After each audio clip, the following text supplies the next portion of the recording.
If I could start all over again and rewind time back to when I was 24 years old, 22 years old, and do this all over again, the top three things I'd do differently would be, number one is I would actually find a mentor. Because I did find a mentor. I found one in 2010 and that changed my life. And I just think, always think back to myself is, if that occurred earlier in my life, that would have made a difference of a couple of $1 million in my life. The second thing was understanding the importance of budgeting and saving my money, because that really didn't come into my life after my mentor came in, and really understanding on how to lower my tax, how to leverage assets, how to understand how to get loans from the bank and leverage those loans.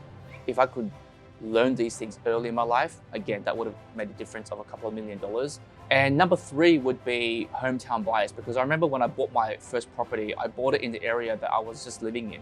And unfortunately, that happened to be the wrong property, because I actually lost $50,000 of that property purchase as a result of buying in, my hometown, listening to my family and friends, and not doing any research whatsoever.